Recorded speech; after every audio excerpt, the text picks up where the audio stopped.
You are listening to the Think Brick Australia podcast. Think Brick Australia represents the clay, brick and paver manufacturers of Australia. Brick by brick, our podcast will discuss technical information and architectural case studies with special guests. I'm your host, Elizabeth McIntyre, the CEO of Think Brick Australia.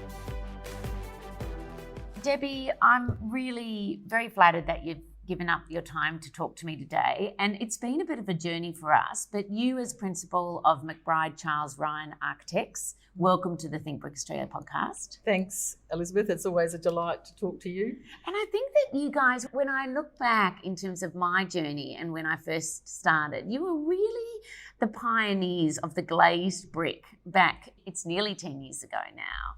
And you were also, I don't know whether you're aware of it, such a pivotal influence in how the awards started rewarding architects that had built in brick. Do you remember that conversation you had with me? I do remember a couple of lunches that we had, and I said, you need to do this, you need to do that. And I gave you feedback after each event. I think I've always tried to take everything on board. And really, I think the Infinity Centre was the first time we awarded the actual prize money for a built project. When you won in 2010, I think, for Fitzroy, that you actually, it was just like an honorary win. But I think for 2012, that's when we introduced the prizes for the Architect for Built project. That's right. I always kind of remiss because I've never really got the big money. I think you were, like some of those lunches you said, oh, I'm happy to have feedback and I really want to make this a success. So I did what you asked me to do. And I really do appreciate it. But I think, I guess my feedback is, we took it all on board and look at the success that it's have now. That's right. I know. It's a fantastic program.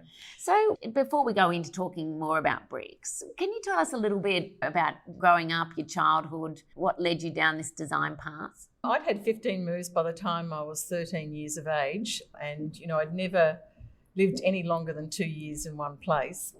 And so I think I got to experience a lot of places, and certainly I took everything in from a visual perspective. And is this all in Australia? Yes, all in Australia. Is it all in Victoria or is it all around? No. We were mainly Victoria and South Australia. I learned to be adaptable too and respond to new situations. And I learned how to make friends, relatively easy and things like that. I don't think it was a negative for me. Mm-hmm. My mother she really was a dressmaker, and she used to make dresses for some of the most important women in any town that we went to. And a lot of her outfits, actually got to be fashion on the fields and things like that. So when we were in Whyalla, for example, they were for the BHP women who christened the ship and things like that. So, but there were always cuttings of fabric on the floor in our house, and I was always interested in colour and texture and things like that.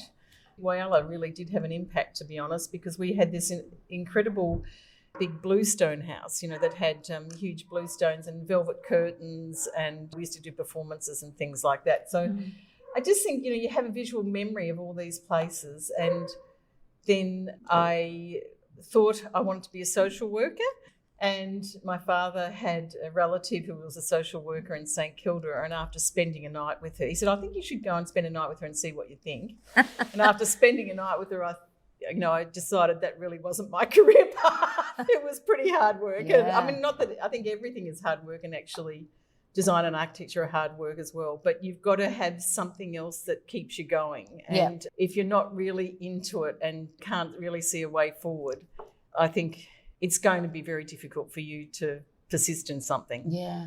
And when you were moving around, was that because of your mother or your father? No, my father used to manage Coles stores, and then he was very successful at getting them going. So they owned stores in those days, and then they'd just send him to the next one to get that operating well. And then Target poached him to basically, when they started, he project managed essentially getting their stores operational. And then we'd move on again too. But then it was much more stressful, and I can remember the stress of Mum because Target didn't have their own houses, and so Mum would have to go, we'd move and she'd have to find a new house and move and all the rest of it, whereas Coles just had the truck turn up and it got delivered to the next house sort of thing. And then, so he opened the first Camberwell Target store. He opened one in Shepparton. But once they were operational again, we tended to move on. So, but your mum was also adapting then, it seems, as well. Well, she was adaptable. Yeah. And she sort of somehow, I don't know how she, got people to know that she was a dressmaker. I think people just liked her clothes, and she said, I made it, and will you make me something? I don't know. She used to have some amazing outfits. And I can remember her even winning a prize at the races one day, this, dress with daisies and then this orange fantastic hat. But yeah, so I went to Monash and I was studying arts because I was actually really good at art. That was my passion at school. Yeah. And I already knew Robert, and yes. so he was at Monash too, but he was doing science because he was a bit of a maths whiz. Oh, wow. And we both were doing one subject together, and that was biology, and people laugh at that. They just think it's hilarious. But I was studying under Patrick McIntyre, who was, a lot of people would know because, he's headed up the National Gallery of Victoria and all sorts of wonderful things. But at that time, he was a lecturer at Monash, and he was just the most fabulous lecturer I've almost ever seen, really. He was very theatrical. Yes. And he started talking about Baroque architecture and this, and the hands would be going everywhere, and they're the most entertaining lectures of all. And because he did a whole series on architecture. And so I said to Rob, you have to come to my lectures, they're just amazing. And so he came along and he said, I want to change to architecture. So we both changed to RMIT. Oh, wow. Yeah. So I actually changed to interior design and he changed to architecture at that time. But we did share a studio in Little Bourke Street. And that's really where our practice was born, because before, sort of the 90s crash, there was so much work around. It was unbelievably, there was just, if you could pick up a pen, you could get a job, basically. It was pretty incredible.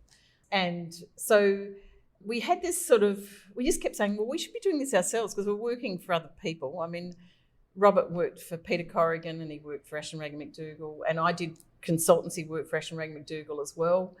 I'd already was starting our own business, really. Yes. It was called White Studio then. Oh, wow. And I did a lot of theatre sets for companies I did sets for Laminex, for example. Right. Or, I do kitchens, or I do sets for sheep companies. Like display set. Sheridan and Saraban were the two that I'd done something. Yeah. Mm-hmm. So that you'd set up a room, but it's kind of a pretend room. Yes. You know what I mean? You had to just replicate what a window is, or whatever else. Merchandising or So just did a lot of sets and things as a sideline when I was studying almost. And I did a lot of things at the exhibition buildings. People were doing exhibitions and things like that. And so from that little business, I kept saying we should really be doing our own proper architecture business because there was so much work around. Yeah. And of course, and then we had our friend Anthony Charles. Yes. So our name is Mcbride Charles Ryan. And he was working for a sort of a more developer type architectural firm. And the whole idea was that he was going to go out and get the clients, and Rob and I would be working away in the studio doing the work. That was the idea at the time. At the start. Yeah. But of course, then the crash came. Okay. We were just about to go out and order the fancy cars. And there was no work. And it just wasn't, it's not like now where you could, have Zoom calls or Teams or anything like that. You basically had to hit the streets and beg people for a job. Officially gone from White Studio to Charles. Well, we did Monuments to Mankind. That was the name of the business we set up with Tony Charles. Yes. With Tony Charles and Robert, we had Monuments to Mankind Proprietary Limited. Then we got a trading name of Mcbride Charles Ryan. Right, yes. And then we took the trading name and became, MCR. Because it we kept the name because people knew us as that, even though Tony left, because when the crash hit, we were on about 15,000 each a year, and Rob and I had each other. We could not go out and just live very leanly. Yeah. But Tony was single, and so hitting the nightclubs and things like that was not going to happen on the wage that we were getting. So we used to take it in turns of going and working for other firms. Okay. Just as consultant. And I can remember Tony got a job for Melbourne City Council, which paid really well. I mean, it might have been $50 an hour or something, but then it was a lot. Yes. And, he thought that was pretty good. But we all had to pool the money because, that was the thing. We took it in turns of that, and we'd bring the money back into the office. Okay. And so then he got a job for this company called Meldrum Burrows, who was a very big architectural firm in Collins Street. Those were the days when architects actually had Collins Street addresses and quite big frontages. Yeah. So, I think it was $70 an hour. It was just an enormous amount of money in those days. And he said, hey, guys, I think I might keep this job. And go and do my own night clubbing. We said, okay, that's fine. We'll just work away here. And, of course, the crash came. Yeah. And there was this day, Black Thursday, I think it was, and half of Melbourne's architects lost their jobs. And, of course, Tony was one of them. He'd already left the practice. And so he then... he worked at a petrol station for a little while, but he quickly got a job in Singapore. So he never looked, he said, I'd made that decision, it's fine, I'll wear it. He was, we were all good about it. There wasn't enough in our practice for him to come back anyway. it just would have been ridiculous. But you still wanted to keep the name? We still want to keep going. And my parents just thought, what are you doing? Yeah. You are crazy. You have to go and get a proper job. Things do go up and down. Mm. Yeah. So Tony's gone to Singapore? Tony's gone to Singapore working on, this incredibly large project. Ever since, he'd basically gone from big project to big project in Dubai and Abu Dhabi and whatever. And then so Rob and I just battled on, and we literally did walk the streets. We'd go around to all the government departments, knock on people's doors, just say, have you got anything you can give us? But we survived. We'd often look at each other and say, can we pay the rent this month? Can you remember a project that was the saviour during that time for you? Can you remember what ended up getting you through? We had a little project from a guy called Trevor Bear, which was kind of a little house in his backyard. It was kind of a garage house, and that sustained us for a little while. And then we had another friend who gave us he bought a sort of warehouse. He was a photographer and he wanted to put another story on it. And then our parents, probably the big steps, then our parents did give us a job, although it was still on really cut fees. So we were not living well. We weren't living the high life, that's for sure. So eventually, I suppose the turning point, Dad gave us a bit of work out at his warehouse. He'd bought a couple of warehouses and we refit them and things like that. So again, it was just piecemeal work that kind of kept us going. And he's going, come on, guys. Anyway, eventually he gave us $30,000 to go and build our own house, which is not a huge amount of money, but it was a bit then. Yeah. Yeah. And he said, well, my brother wanted to build a house, so he had a friend who wanted to. So there was three of us. And so we said, we'll do something together. So we went and bought a block of land in Port Melbourne down a back lane that had been on the market for 2 years because no one wanted it. They thought it was, terrible.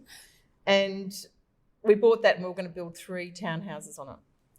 And my brother was going to have one, friend have one, and we have one. Okay, that sounds like a plan. Yeah, that was a plan. That was when Dad gave us the money. Yeah. And he came down to have a look at what we bought, and he said, what have you done? You've bought a toilet block. Anyway, that was really the makings of us, because we built the 3 houses, and there was a zinc guy who basically, and his name was Herman, and we did a sinusoidal facade on this with zinc. And to be honest, we did it, not much past lock-up for ourselves, and we did a whole lot of physical work on it ourselves. Yes, yeah. And that's how we got there. But at least we had a house. Yeah. And the other 2 paid us some fees, reduced fees, but, at least it was enough to get us there. Yeah. And we built, so we got that, and then Herman said, can I put this facade on my calendar? And we said, sure, that's fine.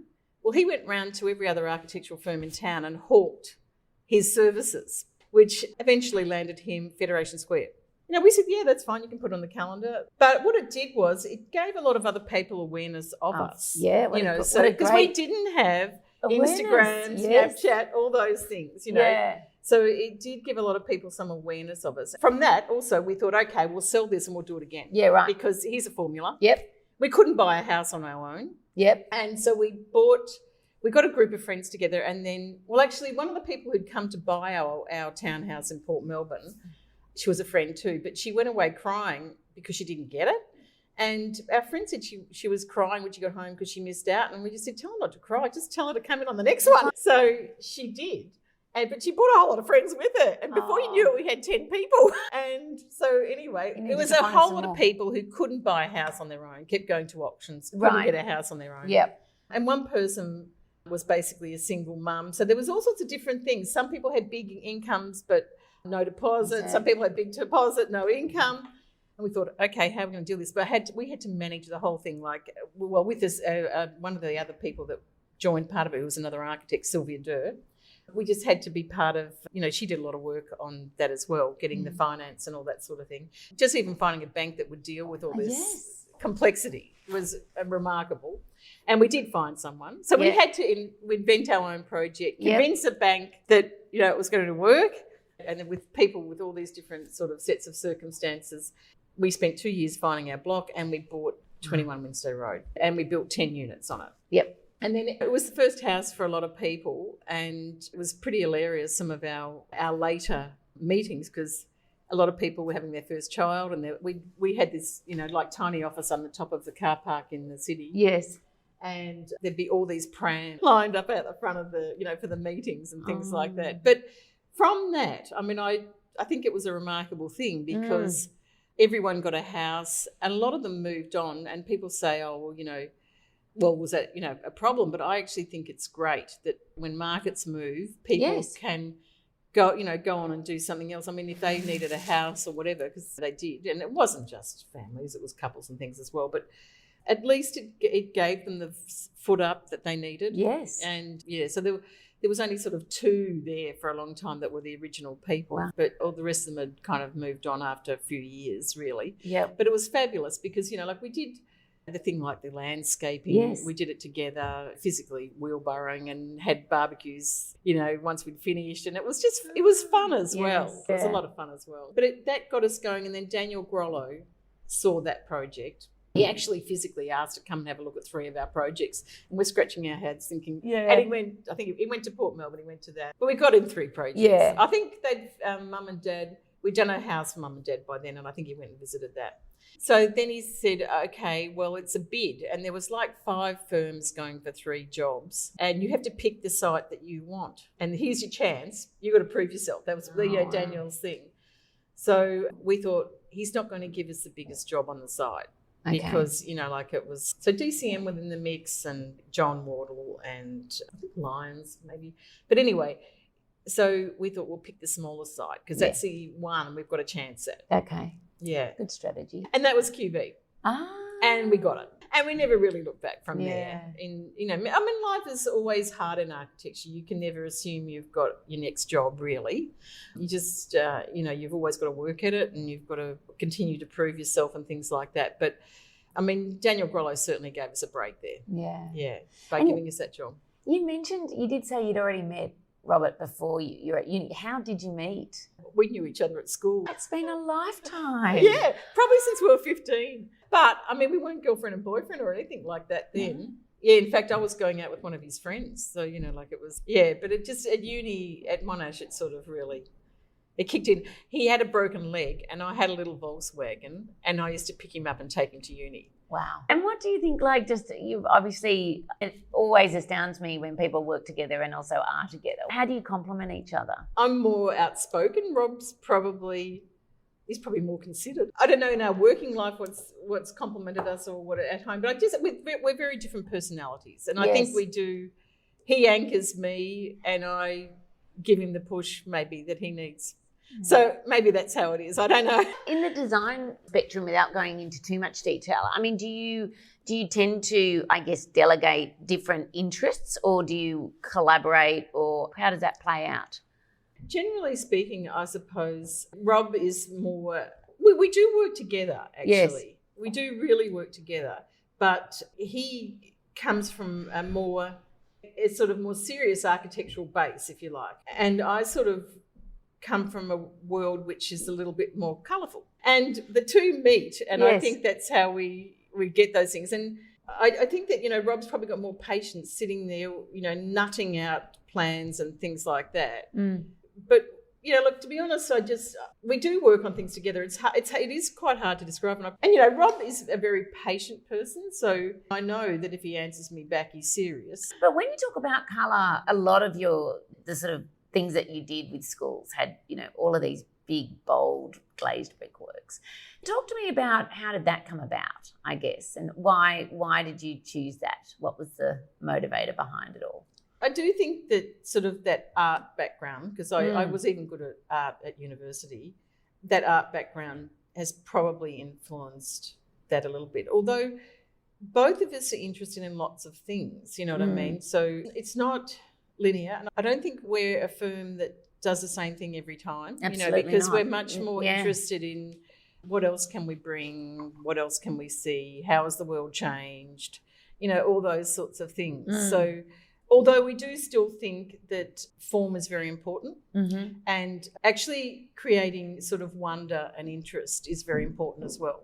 Yep. So, and people say, oh, you don't do square boxes. Well, it's not actually true. We did do Southern Cross Station, which was a box and got nicknamed the tissue box. So we do square buildings, but, you know, like we do other things as well. I think that we really, really try and work out what's needed in that place, what's going to be the best thing for all the people that use it in this particular place. Yeah. And I remember with Fitzroy, like obviously looking at the building, I mean, it was fascinating just the internal space of that, how it was all colour coded as well, and it had all of those different areas. And there was so much thought that went into it, just more from an exterior perspective. You're saying, oh, there's this brightly coloured, beautiful building, but inside there was so much thought that went into it as well. I just think you're such a thoughtful designer with the whole package, and often that's hard to really find, because I think just some of these things, you look at it and you go, well, that's a beautiful building, or I can see those aspects, but how different design permeates through, I think that's a real credit to yourself. I've always enjoyed looking externally and then going, how's this played out internally? What are you going to surprise me with now? Well, we always think of it as a whole package. Yes. So me sort of coming a bit more from an interiors background, and Rob, we meet, you know, like, and we consider it all to be important. So we want it to be reflected in, you know, all aspects of the project. And we want to really work pragmatically, but we always want to offer people something more. Yep. And also, hopefully, they discover more things as they use a building. You know what I mean? Like that they can still discover things. So it's not, we don't want our buildings to be boring. No. But I also get the sense that, I mean, I've sort of seen from your body of work, you do things and you go, okay, we've moved on from that. You know, now we're going to try something else, or we're going to take it to this level. That's what I interpret. Yeah, I think that's true. Yes. And we do go through, you know, like you might do 2 projects that do have some similarities.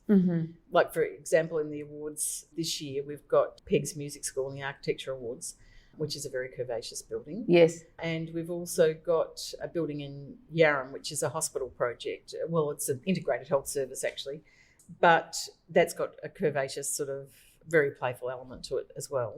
So, and there is some similarities between those projects, even though they're quite different. You know what I mean? They're quite, you know, absolutely quite different. But yeah, I think that you do have an interest in something, but you're always listening to your client's brief as well. Yes. Okay. And sometimes things just align. Yes. You know, like that's just the way it is. Yeah.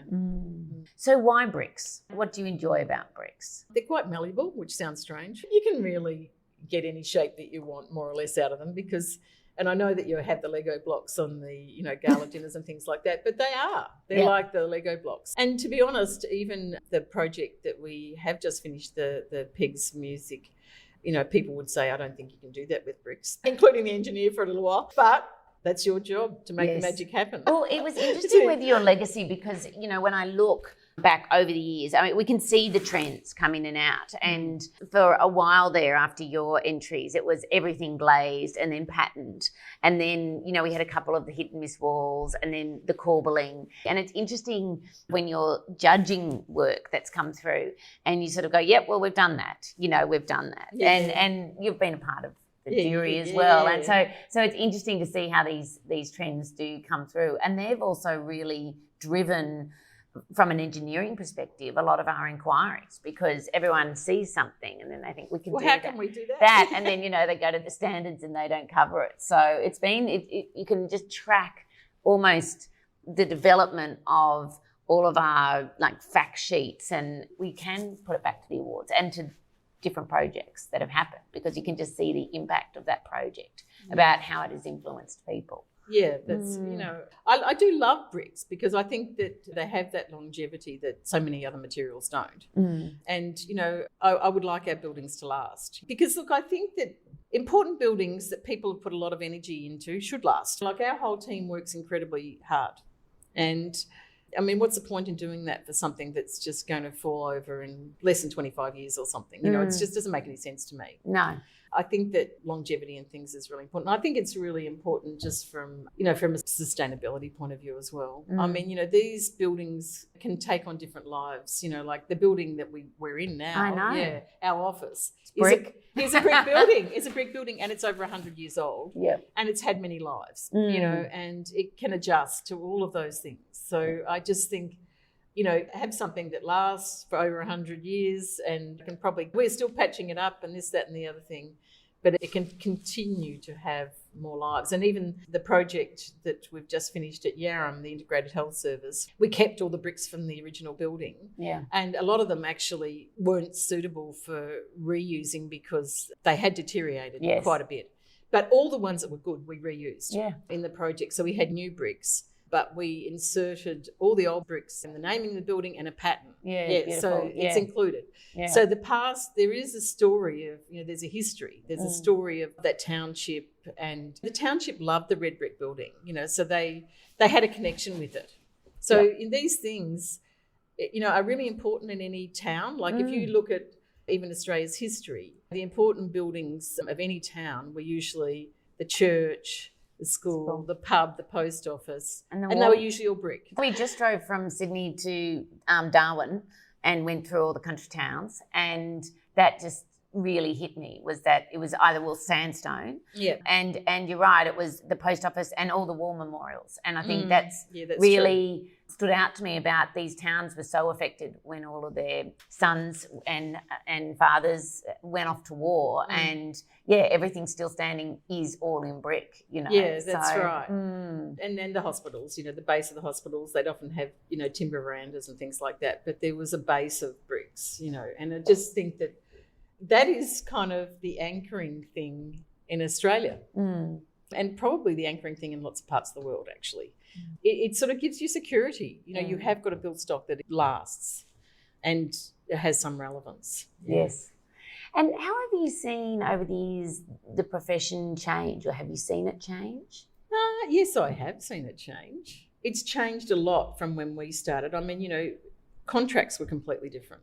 I think that architects have been pushed into a pretty bad position, actually, through contractual arrangements and, almost to the point of it becoming unethical. I think that young people have had to... As in young architects starting out? Or... Yes. Yeah.